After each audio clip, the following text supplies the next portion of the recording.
attention to the words that I'm using because I'm being very specific. You call forward a land patent in your good name. Right? You don't get a new land patent issued. All the land patents that were ever issued have already been issued. And they are good forever and ever to the heirs and assigns. Alright? And once you call a land patent forward in your good name, you can include your heirs and assigns forever. It's very important. And what it does is it puts you under the protection of treaties in the actual Constitution. It's very imperative to be proactive with what's going on right now. We've got the administration of Biden trying to take guns, which they've always been doing, attempting to do massive real estate grabs. I won't call them land grabs because they really can't touch the land. It's a misnomer. They can't touch it. They don't own it. It's not theirs. And so with the land patent, it's an immediate status correction. You're not begging for anybody to sign off or rubber stamp or put a raised seal on anything. It is an immediate status correction. Now, I'm not saying that you shouldn't authenticate a birth certificate. I'm not saying that you shouldn't go ahead and move forward with a name decree. I'm saying calling forward a land patent in your good name is one of the most beneficial things you could ever do for your family. But in order to do that, one has to accept and acknowledge the warranty deed. You also have to come to terms with how to protect and defend the land patent being called forward in your good name. You see, it's not well enough just to call it forward. You also have to know how to stand upon it. Now, in Summa Corp versus the state of California, the Supreme Court ruled, we have ruled and we have ruled and we have ruled again and will no longer rule on this matter. The land patent being called forward in one's good name is the highest title a man, not a person, a man can hold. That's the significance of calling forward the land patent in your good name. Now, what are the disadvantages? A lot of the people that squawk and talk about land patents don't tell you about some of the disadvantages that come with it. But I guarantee you the pros far outweigh the cons. One of the disadvantages is you will soon find, after calling forward a land patent forward in your good name, that the banks will no longer wish to, quote unquote, lend you money or credits on account, because they can no longer acquire your real estate and property without trespass, which means they would owe you for it, and they're insolvent. It's very hard for them to pay you or compensate you. There are checks and balances within the system. I had a long talk with a gentleman the other day who was kind of against the system. I said, look, I was where you were at about a few years back. I completely despised everything about the system. The more I learn about the system, the more I'm starting to see that I like the system the way it is. The problem is, when good men and women start to become educated as to how to handle their affairs, they're being steamrolled and roadblocked by the alleged judiciary, which is really under the executive branch, administering everything at the behest and on the benefit of the commander-in-chief, because we haven't had a president in this country since Abraham Lincoln. All right? Under the War Powers Act, the Emergency Banking Relief Act, there's all kinds of things that have transpired, quote unquote, that have led us where we are. All property and real estate is vested in the state. It's vested in the United States. It's a trust. And you have to learn trust law. But something that will help you out greatly is called preventative maintenance. It's called negligence to preserve your family, your friends, and your community's way of life without egregious actions from the alleged government, which is really nothing more than a corporation under Title 28, 3002-15A masquerading around as though they are government. That's a tough pill to swallow. It took me a long time to get over my cognitive dissonance. Wanted to believe so bad in the judiciary that there was something that was right, just, fair, and honorable about this system. And in a lot of ways, it still exists. You just have to fight like hell to access it. It doesn't come without growing pains. It doesn't come without mental anguish. But let me be the first one to tell you, I have seen it with my own eyes. I have been in Star Chambers. I have been in the exclusive jurisdiction of equity. And I have seen one honorable man set on a bench. One out of dozens. I've seen one thus far. With that said, I'm on my way to go approve chain of title all the way back to the land patent as we speak. That's what I'm engaged in. Lindsey Graham in 2011 said the homeland is a battlefield. Well, if the homeland is a battlefield, ladies and gentlemen, let me tell you, there are only two ways to leave a battlefield: death and surrender. That's it. There are no other alternatives. So when we evaluate that situation and we look at the Law of Nations, subsection 192, it very quickly becomes apparent that an article of surrender is needed. Why would I say that or suggest that? Well, it's been common knowledge for quite some time that banks fund both sides of the war.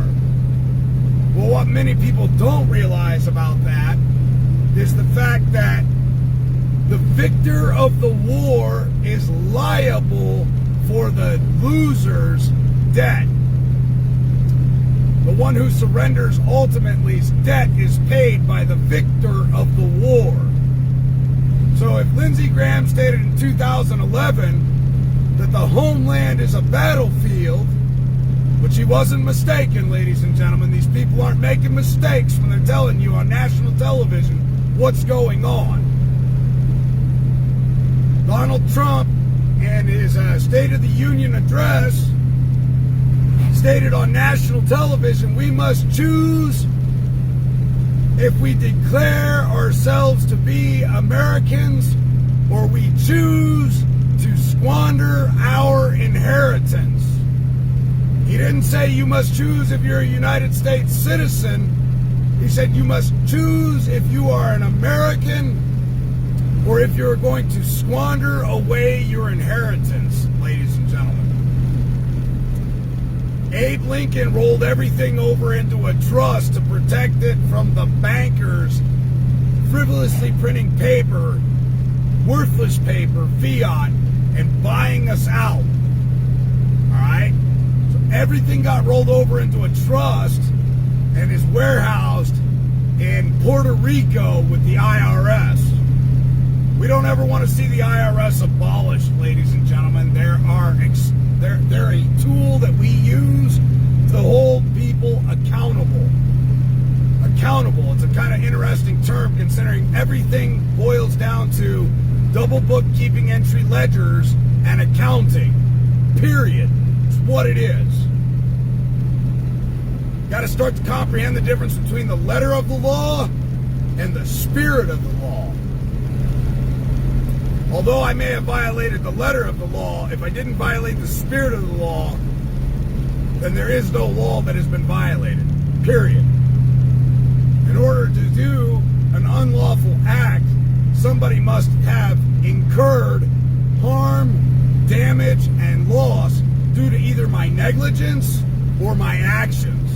Period. Absent a victim, there is no crime. Which means when the state of whatever, state of confusion I like to call it, is running around with their private for-hire mercenaries unjustly enriching themselves as magistrates, peace officers, policy enforcers, district attorneys, county attorneys, all these scumbags under the guise that they're administering justice are really unjustly enriching themselves while stealing from you, causing you harm. It's theft by taking. And they're banking on your ignorance to be able to continue to do it in the future. GAAP, G-A-A-P. You're 100% correct, Russell. So back to the land patent. I'm working on a class for you guys. Anybody can show you how to do a land patent. It is really not that damn hard. But what I'm not seeing is people showing you how to defend it if somebody should challenge you.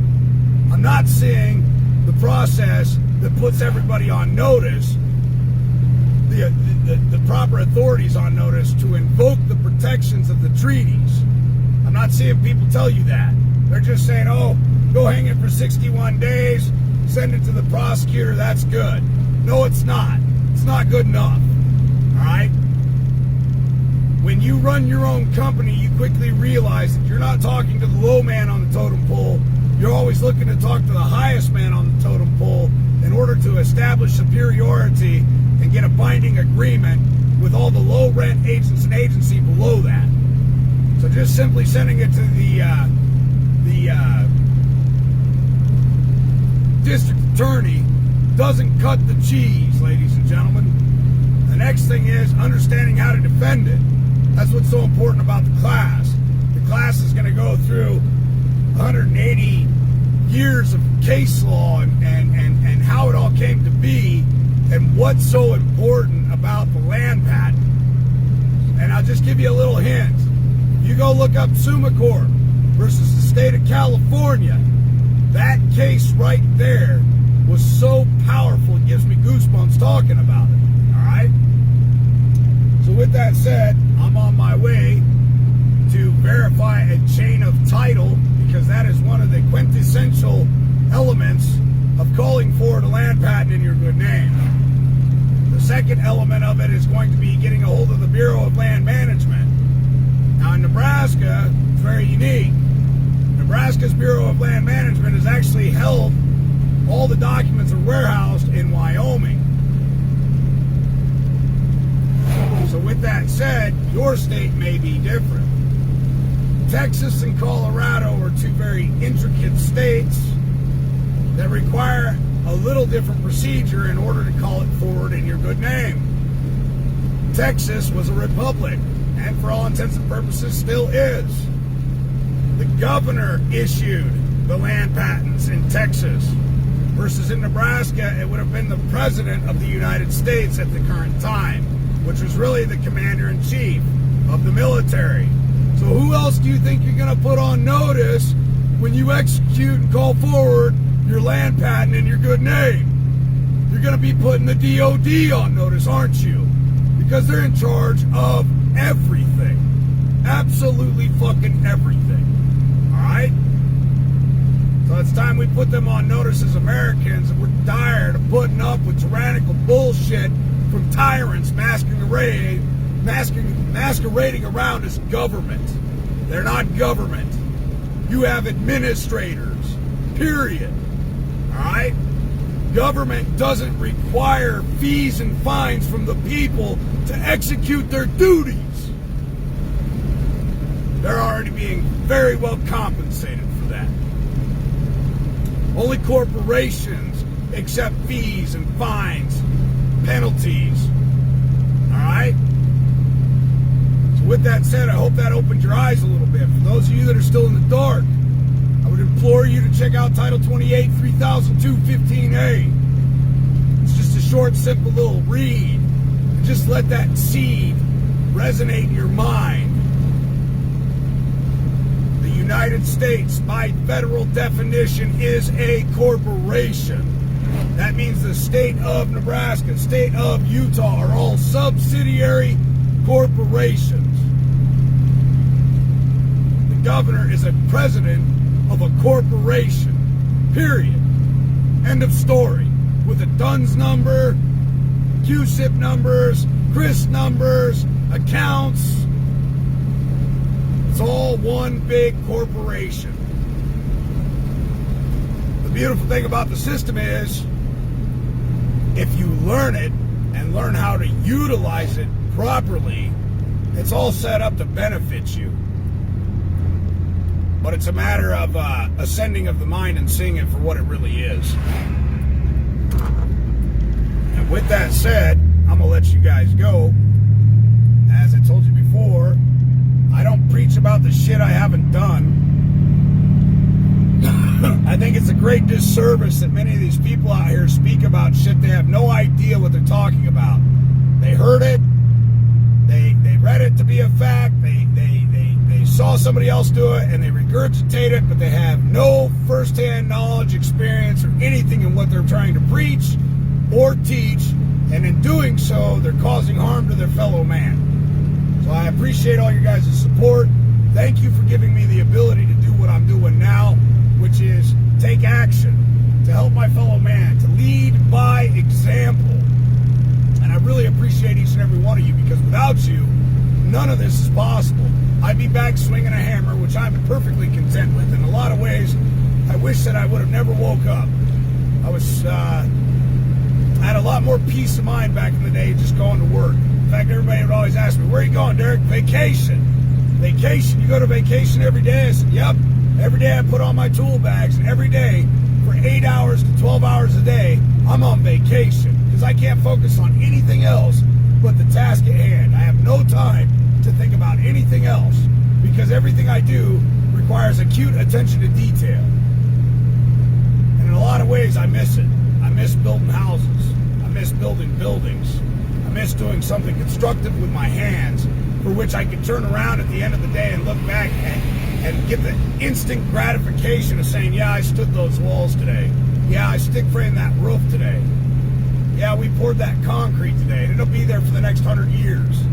I miss that gratification. Pushing paper is not gratifying to me in any way, shape, or form. It's not something I enjoy doing. But I tell you this much, freedom isn't free, and I'll be damned if I'm going to sit on my hands and watch it stripped away from everybody I love. Not doing it. So I appreciate all you guys' support. I'll talk to you real soon, and I'm on my way to do a